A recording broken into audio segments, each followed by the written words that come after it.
سورۃ القلم۔ بسم اللہ الرحمن الرحیم نون والقلم وما يسطرون ما أنت بنعمة ربك بمجنون وإن لك لأجرا غير ممنون وإنك لعلى خلق عظيم فستبصر ويبصرون بأيكم المفتون إن ربك هو أعلم بمن ضل عن سبيله وهو أعلم بالمهتدين۔ سورۃ القلم مکی سورت ہے۔ بسم اللہ الرحمن الرحیم۔ نون والقلم وما يسطرون ما انت بنعمت ربك بمجنون وان لك لاجرا غیر ممنون وانك لعلى خلق عظیم۔ نون حروف مقطعات میں سے ہے۔ قسم ہے قلم کی اور اس چیز کی جسے لکھنے والے لکھ رہے ہیں۔ اللہ سبحانہ وتعالیٰ نے سب سے پہلے قلم کی تخلیق کی۔ عبادہ بن صامت نے اپنے بیٹے سے کہا کہ میں نے رسول اللہ صلی اللہ علیہ وسلم کو فرماتے ہوئے سنا ہے کہ سب سے پہلی چیز جو اللہ تعالیٰ نے پیدا کی وہ قلم تھی۔ کس کس کو قلم سے محبت ہے اور کون قلم سے کچھ لکھنا نہیں چاہتا؟ اللہ کیا مصیبت! تو قلم سے محبت کیجیے کیونکہ اللہ سبحانہ وتعالیٰ نے اس کو بنایا ہے۔ تو سب سے پہلی چیز جو اللہ تعالیٰ نے پیدا کی وہ قلم تھی۔ پھر اس سے فرمایا کہ لکھو، یعنی لکھنے والا ابھی کوئی نہیں ہو رہا تھا انسان، قلم کو ہی حکم دیا کہ لکھو۔ اس نے کہا اے میرے رب کیا لکھوں؟ اللہ تعالیٰ نے فرمایا قیامت تک ہونے والی تمام چیزوں کی تقدیر لکھو۔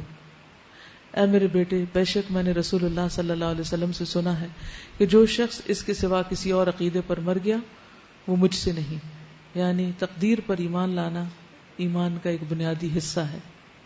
دراصل تقدیر ہے کیا؟ اللہ تعالیٰ کا علم ہے۔ سوال یہ پیدا ہوتا ہے کہ اللہ تعالیٰ جس نے پیدا کیا اس کو علم نہیں ہونا چاہیے؟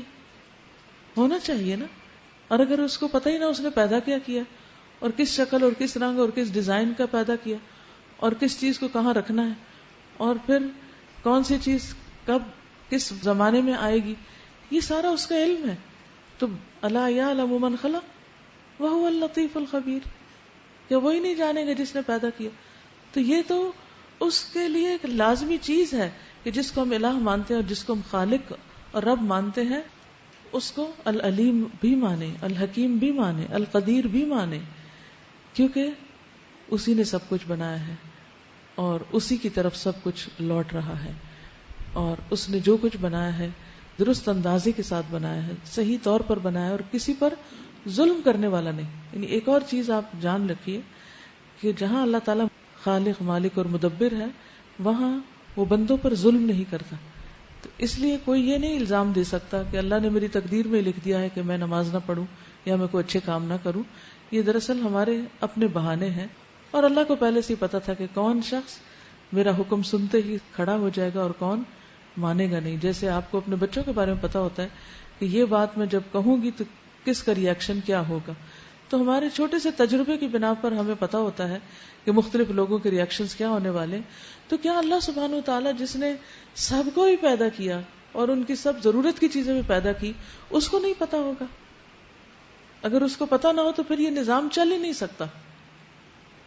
ما انت بنعمت ربک بمجنون، تم اپنے رب کے فضل سے مجنون نہیں ہو، اور یقیناً تمہارے لیے ایسا اجر ہے جس کا سلسلہ کبھی ختم ہونے والا نہیں، یعنی محمد صلی اللہ علیہ وسلم کے لیے خوشخبری ہے۔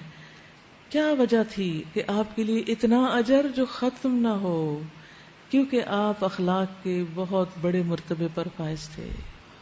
حقیقت یہ ہے کہ جن کا اخلاق اچھا ہوتا ہے، جن کے معاملات اچھے ہوتے ہیں، جن کی گفتگو اچھی ہوتی ہے، وہ دنیا اور آخرت کی بھلائیاں لوٹ لے جاتے ہیں، وہ لوگوں کے دلوں میں گھر کر جاتے ہیں۔ اور جو لوگ خود غرض ہوتے ہیں اور چھوٹی چھوٹی باتوں کو مائنڈ کر کے بڑے بڑے انتقام پر اتر آتے ہیں. وہ دنیا کی خیر سے بھی محروم ہوتے ہیں اور آخرت کی خیر سے بھی. وَإِنَّكَ لَعَلَىٰ خُلُقٍ عَظِيمٍ، اور بے شک تم اخلاق کے بڑے مرتبے پر فائز ہو. اور آپ کا اخلاق کیا تھا؟ حضرت عائشہ کہتی کانا خلقہ القرآن. ہمیں بھی سوچنا چاہیے کہ کیا ہمارا اخلاق بھی قرآن ہے. اللہ ہم سب کو بہترین اخلاق عطا کر دے تاکہ ہمارے ارد گرد رہنے والے لوگوں کی زندگیاں حرام نہ ہوں. کیونکہ جب کوئی انسان بد اخلاق ہوتا ہے تو صرف وہ خود سفر نہیں کر رہا ہوتا، اس کے متعلقین، اس کے لواحقین، وہ سب بھی سخت متاثر ہوتے ہیں اور ان کے لیے زندگی بہت دوبھر ہو جاتی، کٹھن ہو جاتی، دکھی ہو جاتی ہے، خوشیوں سے خالی ہو جاتی ہے. کیونکہ ہر انسان ہر وقت اپنے متعلقین کو یا خوش کر رہا ہوتا ہے یا پھر ان کے ساتھ برا سلوک کر رہا ہوتا ہے. ہمیں سوچنا چاہیے کہ ہماری زندگی کا امپیکٹ ہمارے آس پاس کے لوگوں پر کیا ہے، ہم کیا آثار چھوڑ رہے ہیں. کیونکہ انسانوں کے مرنے کے بعد صرف ان کی نیکیاں ہی یاد رہ جاتی ہیں یا پھر ان کے دیے ہوئے دکھ یاد رہتے ہیں. یہ دو چیزیں ایسی ہیں جو نہیں بھولتی. انسان بھول جاتے ہیں، نیکیاں اور دکھ نہیں بھولتے. تو اس لیے لوگوں کے ساتھ بھی نیکی اور بھلائی کرنے والے بنے اور ان کو دکھ دینے والے نہ ہوں. فَسَتُبْصِرُ وَيُبْصِرُونَ بِأَيِّكُمُ الْمَفْتُونُ إِنَّ رَبَّكَ هُوَ أَعْلَمُ بِمَنْ ضَلَّ عَنْ سَبِيلِهِ وَهُوَ أَعْلَمُ بِالْمُهْتَدِينَ. ان قریب تم بھی دیکھو گے اور وہ بھی دیکھ لیں گے کہ تم میں سے کون جنون میں مبتلا ہے. تمہارا رب ان لوگوں کو بھی خوب جانتا ہے جو اس کی راہ سے بھٹکے ہوئے ہیں، اور وہی ان کو بھی اچھی طرح جانتا ہے جو راہ راست پر ہیں. لہٰذا تم ان جھٹلانے والوں کے دباؤ میں ہرگز نہ آؤ. یہ تو چاہتے ہیں کہ کچھ تم مداحنت کرو تو یہ بھی مداحنت کریں.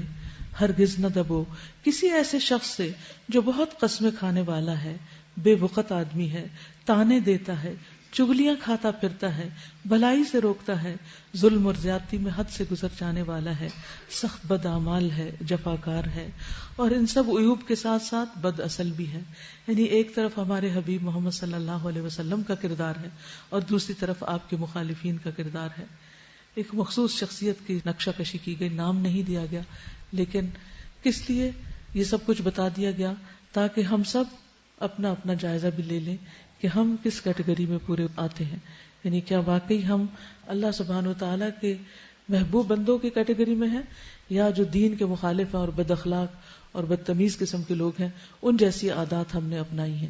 کیونکہ انسان انہی کے ساتھ ہوگا جن سے محبت کرتا ہوگا. جب ہماری آیات اس کو سنائی جاتی ہیں تو کہتا ہے یہ اگلے وقتوں کے افسانے ہیں.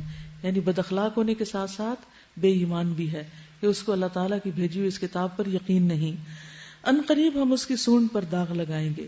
ہم نے ان اہل مکہ کو اسی طرح آزمائش میں ڈالا ہے جس طرح ایک باغ کے مالکوں کو آزمائش میں ڈالا. یہاں ایک کہانی بتائی گئی ہے اور اس سے ہمیں سبق سیکھنا ہے. جب انہوں نے قسم کھائی کہ صبح سویرے ضرور اپنے باغ کے پھل توڑیں گے، اور وہ کوئی استثناء نہیں کر رہے تھے، نہیں یقینی بات کر رہے تھے کہ اب تو پھل پک گیا، اب ہم نہیں توڑنا ہے. رات کو وہ سوئے پڑے تھے کہ تمہارے رب کی طرف سے ایک بلا اس باغ پر پھر گئی اور اس کا حال ایسا ہو گیا جیسے کٹی ہوئی فصل ہو. آپ یہ آزما کر دیکھ لیجئے کہ جب آپ بخل کرتے ہیں، جب آپ خیر کو لوگوں سے روکتے ہیں تو اس وقت کیا ہوتا ہے؟ وہ خیر آپ سے بھی چھن جاتی ہے، اگر پوری نہیں تو اس کا کچھ حصہ. لکھ لیجئے یہ بات کہ خیر روکنے والے خیر سے محروم ہو جاتے ہیں، خیر سے خالی ہو جاتے ہیں، خواہ کلی طور پر یا جزوی طور پر. اب ہوا کیا؟ رات کو وہ سوئے پڑے تھے کہ تمہارے رب کی طرف سے ایک بلا اس باغ پر پھر گئی اور اس کا ایسا حال ہو گیا جیسے کٹی ہوئی فصل ہو. صبح ان لوگوں نے ایک دوسرے کو پکار کر کہا کہ اگر پھل توڑنے ہیں تو سویرے سویرے اپنی کھیتی کی طرف نکل چلو. چنانچہ وہ چل پڑے اور آپس میں چپکے چپکے کہتے جاتے تھے کہ آج کوئی مسکین تمہارے پاس باغ میں نہ آنے پائے. وہ کچھ نہ دینے کا فیصلہ کیے ہوئے صبح سویرے جلدی جلدی اس طرح وہاں گئے جیسے کہ وہ پھل توڑنے پر قادر ہیں.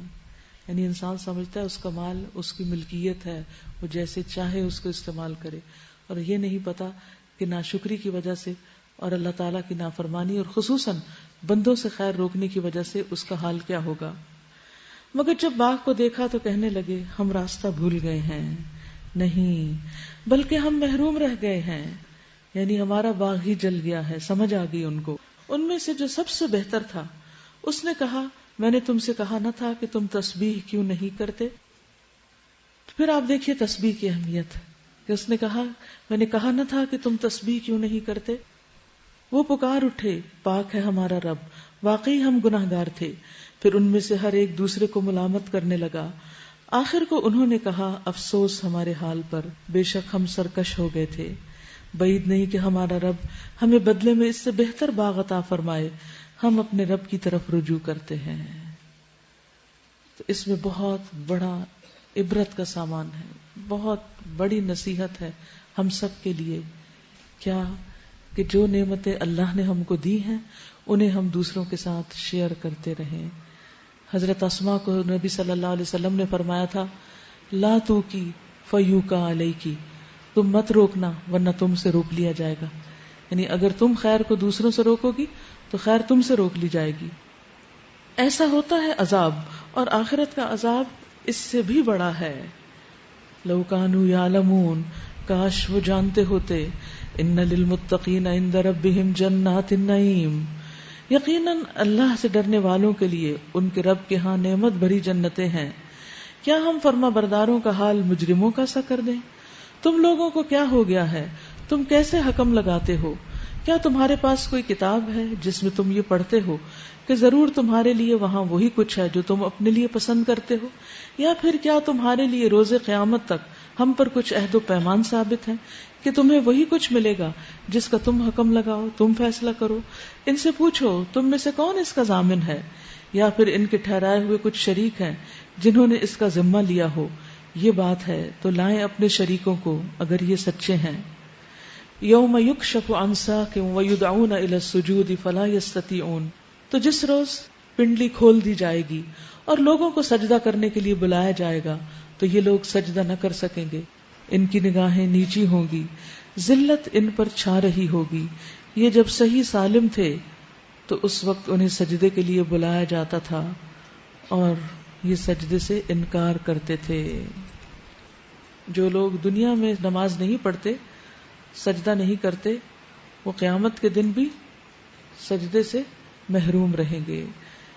سجدہ کر سکنا، سجدہ کرنے کے قابل ہونا، یہ بھی اللہ تعالیٰ کی بڑی نعمت ہے۔ اس پر بھی شکر گزار ہوا کریں کہ اللہ تو نے میرے اعضاء کو صحیح سلامت کیا ہے کہ میں نیچے جھک سکتی ہوں، نیچے اتر کے بیٹھ سکتی ہوں، نیچے پیشانی زمین پہ رکھ سکتی ہوں، کیونکہ کتنے ہی لوگ ہیں کہ جو اس صلاحیت سے محروم ہو چکے ہیں، وہ ترستے ہیں لیکن وہ ایسا کر نہیں پاتے۔ قیامت کے دن کیا حال ہوگا؟ رسول اللہ صلی اللہ علیہ وسلم نے فرمایا قیامت کے دن جب محمد صلی اللہ علیہ وسلم اور ان کی امت باقی رہ جائے گی، اللہ تعالیٰ اپنی صورت میں ان کے پاس تشریف لائے گا اور فرمائے گا تمہیں کیا ہے، تم کیوں نہیں جا رہے جیسے اور لوگ اپنے اپنے معبودوں کے ساتھ جا رہے ہیں؟ وہ کہیں گے ہمارا جو معبود ہے ہم اسے دیکھ نہیں رہے، کیونکہ حکم ہوگا کہ ہر کوئی اپنے معبود کے ساتھ چلا جائے۔ تو اللہ تعالیٰ پوچھیں گے کہ تم لوگ کیوں نہیں جا رہے امت محمد کو؟ کہیں گے ہمارا معبود نظر نہیں آ رہا۔ بس اللہ تعالیٰ فرمائے گا کیا جب تم اسے دیکھ لو گے تو پہچان لو گے؟ وہ کہیں گے ہمارے اور اس کے درمیان ایک علامت اور نشانی ہے، جب ہم اسے دیکھ لیں گے تو ہم اس کو پہچان لیں گے۔ بس وہ فرمائے گا وہ علامت کیا ہے؟ تو وہ کہیں گے کہ وہ اپنی پنڈلی کھولے گا۔ بس اس وقت وہ اپنی پنڈلی کھولے گا تو ہر شخص اس حال میں گر جائے گا کہ زمین سے لگ جائے گا پہچانتے ہی، اور وہ قوم باقی رہ جائے گی جس کی پیٹھیں گائے کے سینگوں کی طرح سخت ہو جائیں گی۔ وہ سجدہ کرنے کا ارادہ کریں گے لیکن سجدہ نہ کر سکیں گے، جبکہ ان کو سجدے کی طرف صحیح سلامت حالت میں بلایا جاتا تھا۔ یعنی دنیا میں جب صحیح سلامت حالت میں ان کو بلایا جاتا تھا تو وہ سجدہ نہیں کرتے تھے۔ تو جو شخص بھی نماز نہ پڑھتا ہو اس کو یہ حدیث سنا دینی چاہیے، کیونکہ وہ دن پھر بہت شرمندگی کا دن ہوگا۔ یعنی آپ دیکھیے کہ اگر سب لوگ ایک کام کر رہے ہیں اور ایک شخص بیچ میں آڈ سا کوئی کھڑا ہو تو اس کو کتنی شرمندگی ہوتی ہے، بہت ان کو آڈ فیلنگ بھی ہوگی، اور اس کے علاوہ وہ جو کمر کی اکڑان ہے وہی ان کو پریشان کر دے گی۔ ایک اور روایت میں آتا ہے کہ ہر منافق باقی رہ جائے گا، بس وہ سجدہ کرنے کی طاقت نہ رکھے گا۔ اسی طرح جو لوگ دکھاوے کے سجدے کرتے ہیں، دکھاوے کی نمازیں پڑھتے ہیں، جب کوئی آ جائے تو زیادہ اچھی نماز پڑھنے لگ جاتے ہیں، وہ بھی سجدہ نہ کر سکیں گے۔ نبی صلی اللہ علیہ وسلم نے فرمایا ہمارا رب قیامت کے دن اپنی پنڈلی کھولے گا، اس وقت ہر مومن مرد اور عورت اس کے لیے سجدے میں گر پڑیں گے، صرف وہ باقی رہ جائیں گے جو دنیا میں دکھاوے اور ناموری کے لیے سجدے کرتے تھے۔ جب وہ سجدہ کرنا چاہیں گے تو ان کی پیٹھ تختہ ہو جائے گی، اکڑ جائے گی، سجدہ نہ کر پائیں گے۔ فَذَرْنِي وَمَن يُكَذِّبُ بِهَذَا الْحَدِيثِ، پس اے نبی صلی اللہ علیہ وسلم تم اس کلام کے جھٹلانے والوں کا معاملہ مجھ پر چھوڑ دو، ہم ایسے طریقے سے ان کو بتدریج تباہی کی طرف لے جائیں گے کہ ان کو خبر بھی نہ ہوگی۔ میں ان کی رسی دراز کر رہا ہوں، میری چال بڑی زبردست ہے۔ کیا تم ان سے کوئی اجر طلب کر رہے ہو کہ یہ اس چٹی کے بوجھ تلے دبے جا رہے ہوں؟ کیا ان کے پاس غیب کا علم ہے جسے یہ لکھ رہے ہوں؟ بس اپنے رب کا فیصلہ صادر ہونے تک صبر کرو، اور مچھلی والے یونس علیہ السلام کی طرح نہ ہو جاؤ جب اس نے پکارا تھا اور وہ غم سے بھرا ہوا تھا۔ اگر اس کے رب کی مہربانی اس کے شامل حال نہ ہوتی تو وہ مذموم ہو کر چٹیل میدان میں پھینک دیا جاتا۔ آخر کار اس کے رب نے اسے برگزیدہ فرما لیا اور اسے صالح بندوں میں شامل کر لیا۔ یعنی اس سے یہ پتہ چلتا ہے کہ اگر کوئی شخص آج تک کوئی بھی اللہ کا حکم نہیں مانتا رہا تو اسے بھی یونس علیہ السلام کی طرح کیا کرنا چاہیے؟ توبہ کر لینا چاہیے اور اللہ کی تسبیح کرنی چاہیے۔ یہاں بھی آپ دیکھیے کہ آیت کریمہ کو تسبیح بتایا گیا ہے۔ وَإِن يَكَادُ الَّذِينَ كَفَرُوا لَيُزْلِقُونَكَ بِأَبْصَارِهِمْ لَمَّا سَمِعُوا الذِّكْرَ وَيَقُولُونَ إِنَّهُ لَمَجْنُونٌ وَمَا هُوَ إِلَّا ذِكْرٌ لِّلْعَالَمِينَ۔ جب یہ کافر لوگ کلام نصیحت یعنی قرآن سنتے ہیں تو تمہیں ایسی نظروں سے دیکھتے ہیں گویا تمہارے قدم اکھاڑ دیں گے، اور کہتے ہیں یہ ضرور دیوانہ ہے، حالانکہ یہ تو سارے جہان والوں کے لیے ایک نصیحت ہے۔ یعنی اگر نبی صلی اللہ علیہ وسلم اللہ تعالیٰ کی حفاظت میں نہ ہوتے تو ان کفار کی نظر بد آپ کو نقصان دیتی، لیکن اللہ تعالیٰ نے اپنے حبیب کو اپنے ایک خاص مشن کے لیے بھیجا اور اس کے ساتھ ساتھ ان کی حفاظت بھی کی ہر طرح کے شر سے۔ سب سے زیادہ دنیا میں آپ کے دشمن پائے گئے، لیکن ان میں سے کچھ تو دوست بن گئے اور کچھ سرنگوں ہو گئے، اور کچھ کو اللہ سبحانہ وتعالیٰ نے اپنے رحمت کے ساتھ اس طرح پکڑا کہ انہوں نے نبی صلی اللہ علیہ وسلم کو کوئی تکلیف نہ دی یا دینے کے قابل نہ رہے۔ تو اللہ کا وعدہ ہے ان تنصر اللہ ینصرکم، اگر تم اللہ کے دین کی مدد کرو گے اللہ تمہاری مدد کرے گا۔ اس لیے اگر ہم چاہتے ہیں کہ ہماری حفاظت ہو تو ہمیں پھر ایسا کرنا ہوگا، یعنی اللہ کے دین کے لیے کچھ نہ کچھ کرتے رہنا ہوگا۔ سورۃ الحاقہ۔ بسم اللہ الرحمن الرحیم۔ الحاقة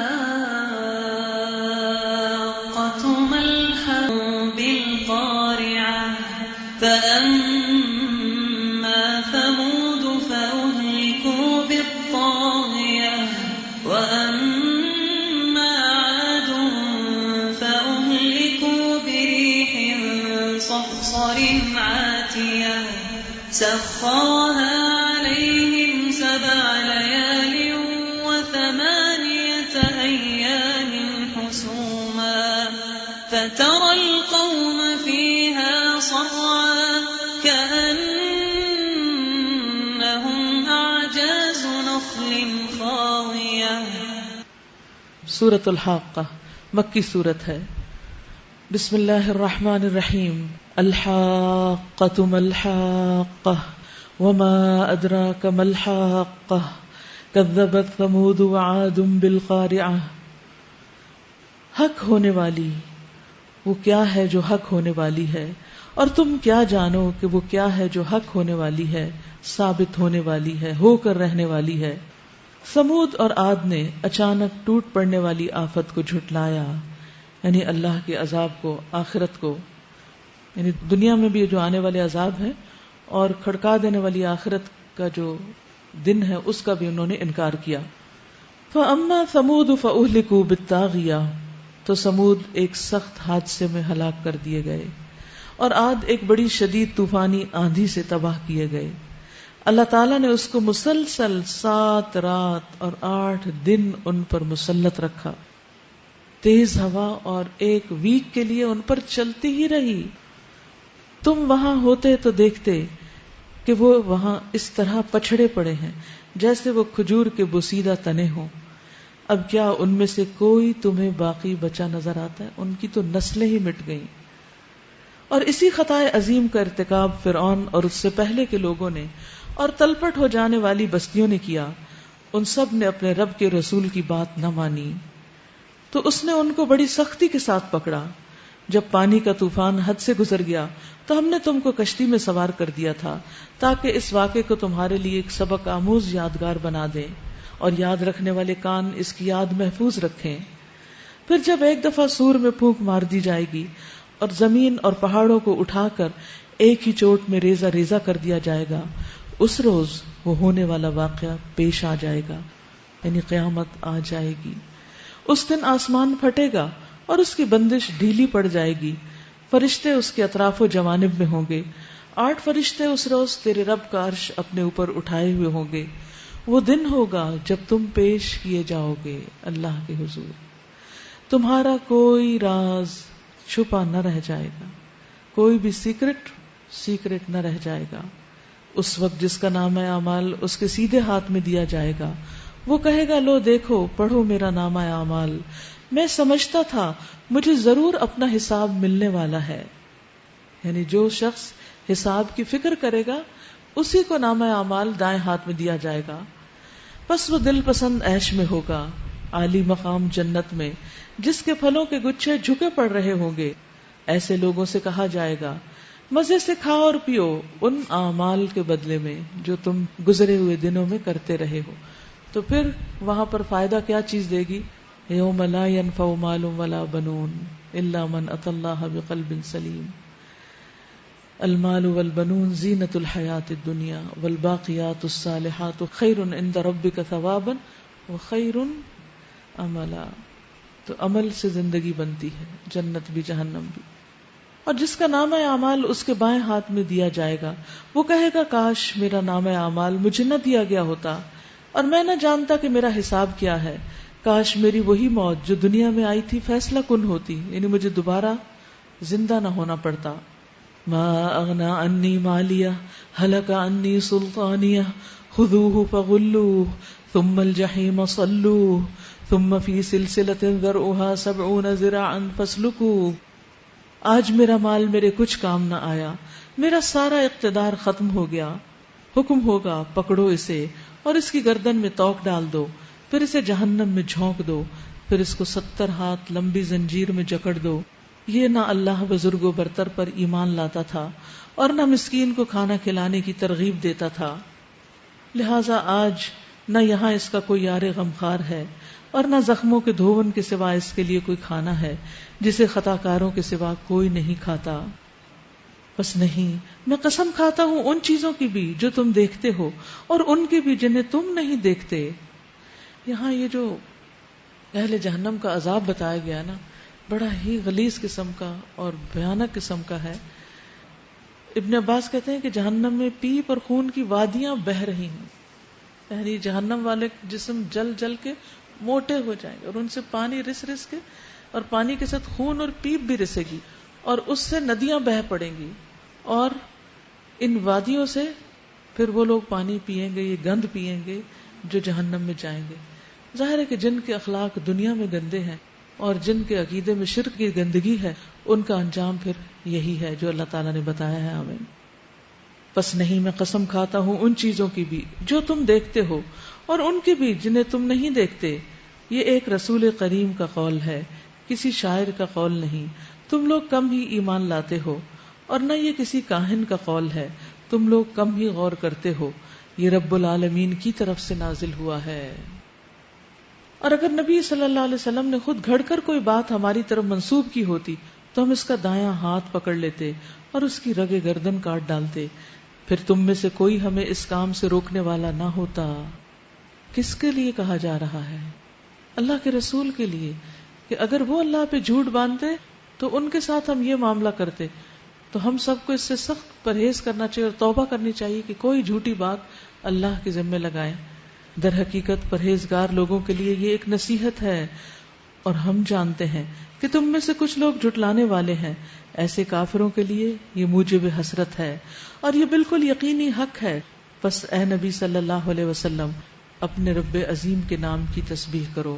فسبح بسم ربک العظیم، سبحان ربی العظیم. سورۃ المعارج مکی سورت ہے. بسم اللہ الرحمن الرحیم. سأل سائل بعذاب واقع للکافرین لیس له دافع من اللہ ذی المعارج. مانگنے والے نے عذاب مانگا ہے، کچھ اور مانگتا، خیر مانگتا، لیکن اس نے عذاب مانگا. وہ عذاب جو ضرور واقع ہونے والا ہے، کافروں کے لیے اسے کوئی دفع کرنے والا نہیں. اس اللہ کی طرف سے جو عروج کے زینوں کا مالک ہے یا بلندیوں کا مالک ہے، درجات والا ہے. ملائکہ اور روح اس کے حضور چڑھ کر جاتے ہیں ایک ایسے دن میں جس کی مقدار 50,000 سال ہے، یعنی انسانوں کی گنتی کے مطابق اتنا فاصلہ ہے. اللہ سبحانہ و تعالی ان کا عرش پانی پر ہے، اور وہاں پر ہوتے ہوئے بھی اللہ تعالی سے کسی انسان کا کوئی بھی عمل مخفی نہیں ہے. تو اللہ سبحانہ و تعالی نبی صلی اللہ علیہ وسلم کو تسلی دے رہے ہیں کہ آپ کے دشمن آپ کے حق پر ہونے کے باوجود جو آپ کو جھٹلا رہے ہیں، تو اس سے یہ آپ کا کچھ بھی بگاڑ نہیں سکتے.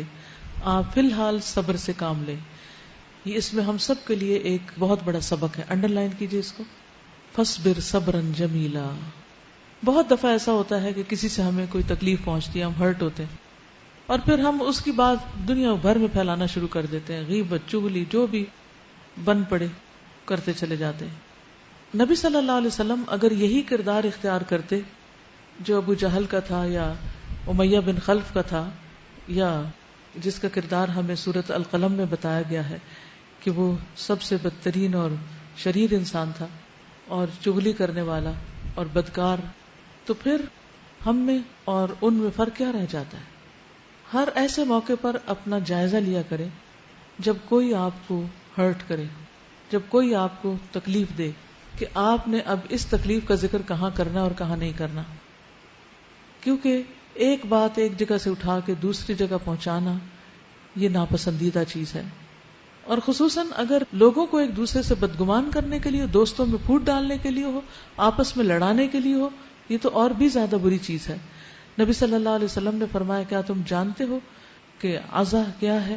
صحابہ نے عرض کیا، اللہ اور اس کے رسول جانتے ہیں. آپ نے فرمایا، ایک بات کو دوسری جگہ پہنچانا. کان کھول کے سن لیں سب. ایک بات کو دوسری جگہ پہنچانا، اس کی بات اس کو، اس کی بات اس کو، تاکہ لوگوں میں فساد برپا ہو جائے، آپس میں وہ لڑ پڑے. نبی صلی اللہ علیہ وسلم نے فرمایا، اللہ کے بہترین بندے وہ ہوتے ہیں کہ انہیں دیکھ کر اللہ یاد آ جائے، انہیں دیکھ کر اللہ یاد آئے، نہ کہ ہرٹ فل باتیں یاد آئیں. اور اللہ کے بدترین بندے وہ ہوتے ہیں جو چغل خوری کرتے ہیں، دوستوں کے درمیان تفریق پیدا کرتے ہیں، باغی، بیزار اور متعنت، سرکش قسم کے لوگ. اور قیامت کے دن بدترین انسان وہ ہوگا جس کے شر سے ڈرتے ہوئے لوگ اس سے ملنا پسند نہ کریں، کہ اس سے ملو گی تو پھر یہ کوئی ایسی بات مجھے سنائے گا کہ پھر مجھے تکلیف پہنچے گی، تو بہتر ہے اس سے کنارہ کشی کی جائے. تو ہمیں بیسیکلی انسانوں سے محبت کرنا سکھایا گیا ہے، نفرت کرنا نہیں. ہاں، ان سے محبت تو بہت آسان ہوتی ہے جو ہمارے لیے کیئرنگ اور لونگ ہوتے ہیں، لیکن ان سے محبت کرنا مشکل ہوتی ہے جو ہمیں کچھ بھی نہیں دے سکتے. تو جو ہمیں کچھ نہ دے سکے اسے بھی کچھ دیں. مثلاً کون نہیں دے سکتا؟ مساکین وغیرہ، جو کسی بھی اعتبار سے ضرورت مند ہو، خود وہ آپ کو کیا دیں گے؟ تو ابو ذر سے روایت ہے کہ حضور صلی اللہ علیہ وسلم نے، میرے خلیل نے مجھے چند باتوں کی نصیحت کی، اور اس نے مجھے نصیحت کی کہ میں مساکین سے محبت کروں اور ان سے قریب رہوں. تو انسان بعض اوقات ایسے لوگوں کے قریب ہوتا ہے جو اس کو کچھ دیتے ہیں، اور ان کو بھول جاتا ہے جو اسے کچھ نہیں دے سکتے. تو ہمیں ان کو بھی اپنے قریب رکھنا ہے جو ہمیں کچھ نہیں دے سکتے، کیونکہ جب ہم اللہ کی خاطر لوگوں سے محبت کریں گے تو اللہ سبحانہ تعالیٰ خود ہماری بہت سی ضروریات کا خیال رکھیں گے. اور ایسے موقع پر جب ہم دوسرے کے ساتھ احسان کر رہے ہیں اور وہ ہمارے ساتھ برا کر رہا ہو، تو پھر کیا کریں؟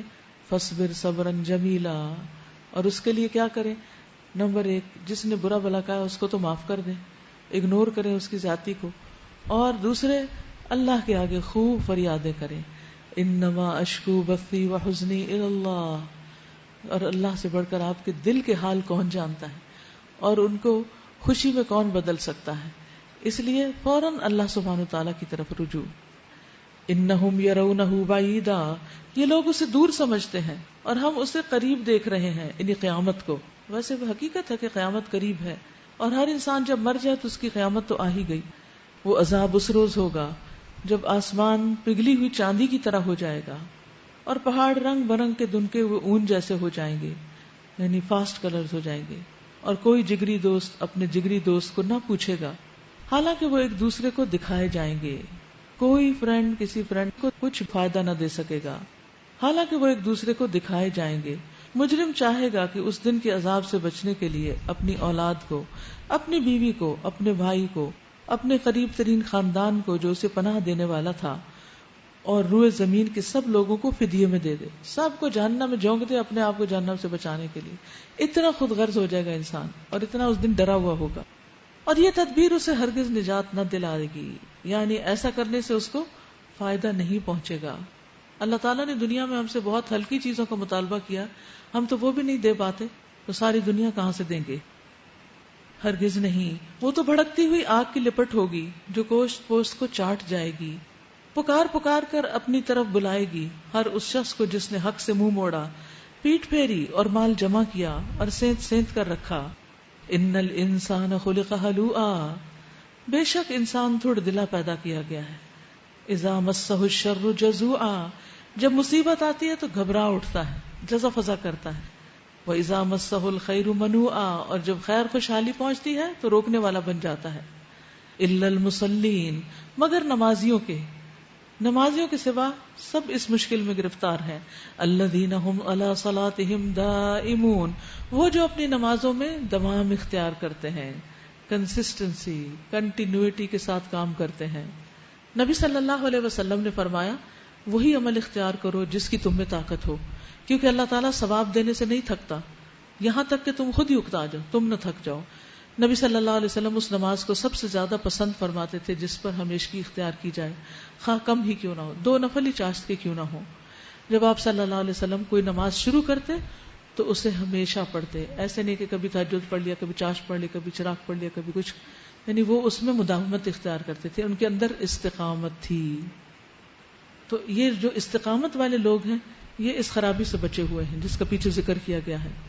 الذین هم علی صلاتہم دائمون، مگر وہ لوگ اس عیب سے بچے ہوئے ہیں جو نماز پڑھنے والے ہیں اور جو اپنی نماز کی ہمیشہ پابندی کرتے ہیں، جن کے بالوں میں سائل اور محروم کا ایک مقرر حق ہے، جو روز جزا کو برحق مانتے ہیں، جو اپنے رب کے عذاب سے ڈرتے ہیں، کیونکہ ان کے رب کا عذاب ایسی چیز نہیں جس سے کوئی بے خوف نہ ہو، ڈرے نہ، جو اپنی شرمگاہوں کی حفاظت کرتے ہیں بجز اپنی بیویوں یا اپنی مملوکہ عورتوں کے، کہ جن سے محفوظ نہ رکھنے میں ان پر کوئی ملامت نہیں ہے، البتہ جو اس کے علاوہ کچھ اور چاہیں وہی حد سے تجاوز کرنے والے ہیں، جو اپنی امانتوں کی حفاظت اور اپنے عہد کا پاس رکھتے ہیں، جو اپنی گواہیوں میں راست بازی پر قائم رہتے ہیں اور جو اپنی نماز کی حفاظت کرتے ہیں، یہ لوگ عزت کے ساتھ جنت کے باغوں میں رہیں گے۔ تو اس سے کیا پتہ چلتا ہے کہ یہ اچھا اخلاق جو ہے جس کے اندر ہوگا وہ جنت میں رہے گا۔ نبی صلی اللہ علیہ وسلم جب آپ کے پاس کسی کو کچھ دینے کے لیے نہیں ہوتا تھا تو بعض اوقات ادھار لے کر دے دیتے تھے۔ اسی طرح ہمارے مال میں دوسروں کا حق ہے، اس کو حق سمجھ کے دینا چاہیے، نہ کہ احسان جتا کے دینا چاہیے۔ اس پر بھی ایک حدیث ہے، ابو سعید خدری بیان کرتے ہیں کہ ہم ایک سفر میں رسول اللہ صلی اللہ علیہ وسلم کے ساتھ تھے کہ ایک آدمی اپنی اونٹنی پر آیا، اسے دائیں بائیں گھمانے لگا، تو آپ نے فرمایا جس کے پاس کوئی زائد سواری ہو وہ اس شخص کو دے دے جس کے پاس سواری نہ ہو، اور جس کے پاس کھانے پینے کی کوئی چیز زیادہ ہو وہ اس کو دے دے جس کے پاس توشہ نہ ہو۔ آپ صلی اللہ علیہ وسلم کے اس ارشاد سے ہم نے یہ سمجھا کہ ہمارے زائد اموال میں ہمارا اپنا کوئی حق نہیں، وہ سارا دائیں بائیں والوں کے لیے ہے، یعنی سائل اور محروم کے لیے، جو سوالی بھی ہو اور محروم بھی ہو۔ جو اپنی امانتوں کی حفاظت اور اپنے عہد کا پاس رکھتے ہیں، جو اپنی گواہیوں میں راہ راست پر قائم رہتے ہیں، جو اپنی نماز کی حفاظت کرتے ہیں، یہ لوگ عزت کے ساتھ جنت کے باغوں میں رہیں گے۔ بس اے نبی صلی اللہ علیہ وسلم، کیا بات ہے کہ یہ منکرین دائیں اور بائیں سے گروہ در گروہ تمہاری طرف دوڑے چلے آ رہے ہیں، کیا ان میں سے ہر ایک یہ لالچ رکھتا ہے کہ وہ نعمت بھری جنت میں داخل کر دیا جائے؟ ہرگز نہیں، ہم نے جس چیز سے ان کو پیدا کیا ہے اسے یہ خود جانتے ہیں۔ بس نہیں، میں قسم کھاتا ہوں مشرقوں اور مغربوں کے مالک کی، ہم اس پر قادر ہیں کہ ان کی جگہ ان سے بہتر لوگ لے آئیں، اور ہم میں سے کوئی بازی لے جانے والا نہیں، لہٰذا انہیں اپنی بیہودہ حرکتوں، باتوں اور اپنے فعل میں پڑا رہنے دو، یہاں تک کہ یہ اپنے اس دن کو پہنچ جائیں جس کا ان سے وعدہ کیا جا رہا ہے. یہ جب اپنی قبروں سے نکل کر اس طرح دوڑے جا رہے ہوں گے جیسے اپنے بتوں کے استھانوں کی طرف جاتے ہیں. ان کی نگاہیں جھکی ہوئی ہوں گی اور ذلت ان پر چھا رہی ہوگی. وہی دن ہے جس کا ان سے وعدہ کیا جاتا ہے. یعنی اس دن کہا جائے گا کہ وہ دن ہے جس کے بارے میں تمہیں بتایا گیا تھا، وعدہ کیا گیا تھا کہ اچھا کرنے والوں کو ان کو اچھا اجر ملے گا اور برا کرنے والوں کو برا.